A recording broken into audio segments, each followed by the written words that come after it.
జిల్లా అధ్యక్ష పదవిపై వలసవాదులు ఆశలు పెట్టుకోదని కరీంనగర్ జిల్లా డీసీసీ ఉపాధ్యక్షులు మల్యాల సుజిత్ కుమార్ సంచలన వ్యాఖ్యలు చేశారు. జిల్లా కాంగ్రెస్ లో దశాబ్ద కాలంగా కష్టపడుతున్న కార్యకర్తలు ఎందరో ఉన్నారని, కాంగ్రెస్ పార్టీ జిల్లా అధ్యక్షులుగా మానకొండూరు శాసనసభ్యులు డాక్టర్ కవ్వంపల్లి సత్యనారాయణ విశిష్ట సేవలు అందిస్తున్నారని, రాష్ట్ర స్థాయిలో అన్ని జిల్లాల అధ్యక్ష స్థానాల్లో మార్పు సాధారణ విషయమని వ్యాఖ్యానించారు.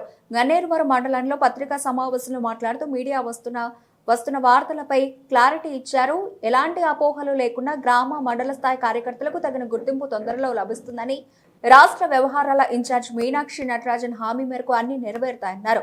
10 ఏళ్ల విశిష్ట సేవలు అందించిన వారిని కేటగిరీ ఏలో, ఎన్నికల ముందు పార్టీలో చేరి అధికారంలోకి రావడానికి తోడ్పాటునిచ్చిన వారిని కేటగిరీ బిలో, అధికారం వచ్చిన తర్వాత పార్టీలో చేరిన వారిని కేటగిరీ సిలో చేర్చడం జరుగుతుందన్న నటరాజన్ వ్యాఖ్యలను అందరూ గుర్తుంచుకోవాలన్నారు. పార్టీ పదవులు, నామినేటెడ్ పదవులు వాటికి అనుగుణంగా ఉంటాయని, కార్యకర్తలు అధైర్యపడొద్దని అన్నారు. గౌరవ మంత్రులు పొన్న ప్రభాకర్, దుద్దుల శ్రీధర్ బాబు శాసనసభ్యులు పరిస్థితులన్నీ చక్కబెట్టే పనిలో ఉన్నారని చెప్పారు. పీసీసీ అధ్యక్షులు మహేష్ కుమార్ గౌడ్ నేతృత్వంలో పార్టీ మరింత బలోపేతం అవుతుందని వ్యాఖ్యానించారు.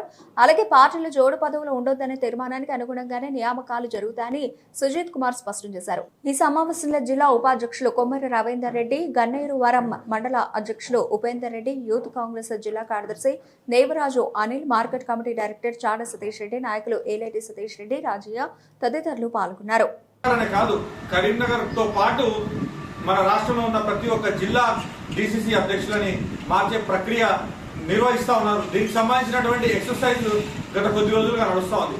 అయితే ఇక్కడ ఒక చిన్న విషయం, చాలా మంది ఇప్పటికే నామినేటెడ్ పోస్టులు పొందిన వాళ్ళైనా, లేకపోతే వలసవాదులు ఎవరైనా పార్టీలోకి కొత్తగా వచ్చిన వాళ్ళైనా మాకొస్తుంది అంటూ ఊహాగానాలు సృష్టిస్తూ, అలాగే ప్రస్తుత అధ్యక్షులని మార్పు చేయడం అంటే అదేదో పెద్ద చర్య జరగబోతుంది అన్నట్టు సమాజంలో చిత్రీకరణ జరుగుతూ ఉంది. మీడియాలో కూడా ఇలాంటి కథనాలు వస్తూ ఉన్నాయి. కనుక ఈరోజు జిల్లా కాంగ్రెస్ పక్షాన జిల్లా కాంగ్రెస్ ఉపాధ్యక్షునిగా నేను మల్యాల సుజిత్ కుమార్, అలాగే మళ్ళా డిసిసి ఉపాధ్యక్షులు కొమ్మెర రవీందర్ రెడ్డి అన్నగారు, అలాగే మన గన్నేరువరం మండల అధ్యక్షులు ఉపేందర్ రెడ్డి అన్నగారు, మేమందరం సంయుక్తంగా ఈరోజు ప్రకటిస్తా ఉన్నాం. ఏంటి అంటే మా మద్దతు పూర్తిగా కాంగ్రెస్ పార్టీ ఎవరిని నియమించినా వారికి సహకరిస్తాం.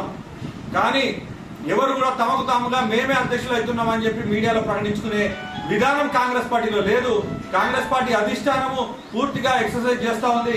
ఎవరైతే కాంగ్రెస్ పార్టీకి అంకిత భావంతో పనిచేస్తారో వాళ్ళకి ఖచ్చితంగా ఈ పదవి దక్కుతుంది. అలాగే గ్రామాల్లో, మండలాల్లో, జిల్లాలో ఉన్నటువంటి నాయకుల, కార్యకర్తలకు ఒకటే మేము చెప్తా ఉన్నాము, ఎవరు కూడా మీరు మొన్న మీనాక్షి నటరాజన్ గారు మన ఏఐసిసి జనరల్ సెక్రటరీ మన తెలంగాణ ఇన్ఛార్జ్కి వచ్చిన తర్వాత ఒక 3 గ్రూపులుగా కాంగ్రెస్ పార్టీ పదవులుగా నామినేటెడ్ పదవులు ఇచ్చేలాగా ఒక 3 గ్రూపులుగా విభజించడం జరిగింది. Group A, group B, group C అని.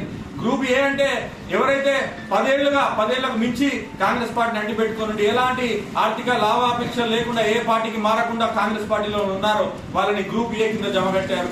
గ్రూప్ బి అంటే అసెంబ్లీ ఎన్నికల సమయంలో కాంగ్రెస్ పార్టీ భావజాలాన్ని బలపరిచి కాంగ్రెస్ పార్టీ అధికారంలోకి రావడానికి తమ వంతుగా సహాయపడ్డారు, వాళ్ళని గ్రూప్ బిగా మనం పరిగణిస్తా ఉన్నాం. అలాగే ప్రభుత్వం ఏర్పడిన తర్వాత ఇక ఎవరైతే జాయినింగ్లు అయ్యాయో, ఎవరైతే వస్తున్నారో వాళ్ళందరూ గ్రూప్ సి కింద జమ కట్టాం. కార్యకర్తలందరూ ఒకటే గుర్తుంచుకోండి, మీరందరూ కాంగ్రెస్ పార్టీ కోసం గత 10 ఏళ్లుగా, 20 ఏళ్లుగా, 30 ఏళ్లుగా పనిచేస్తా ఉన్నారు. మిమ్మల్ని అందరినీ కూడా కాంగ్రెస్ పార్టీ ఎమ్మెల్యే కవంపల్లి సత్యనారాయణ గారు, మంత్రి పొన్న ప్రభాకర్ గారు, మంత్రి శ్రీధర్ బాబు గారు, ఎవరైనా సరే అధిష్టానం మిమ్మల్ని అందరినీ కూడా గుర్తిస్తుంది. మీరు ఎవరు కూడా భయపడకండి. ఎవరైనా పార్టీలో కొత్తగా వస్తే వాళ్ళకి సముచిత స్థానాలు ఆ పార్టీ వరకు ఇస్తారు. కానీ ఎవరైనా కాంగ్రెస్ పార్టీ కోసం అంకిత భావంతో పనిచేస్తే వాళ్ళకి ముందు ప్రిఫరెన్స్. మీరందరూ కూడా గ్రూప్ ఏ కింద వస్తారు. డిసిసి అధ్యక్ష పదవి కూడా గ్రూప్ ఏ కి సంబంధించినటువంటి వ్యక్తికే ఇస్తారని ఆశాభావాన్ని వ్యక్తం చేస్తా ఉన్నాము. ధన్యవాదాలు.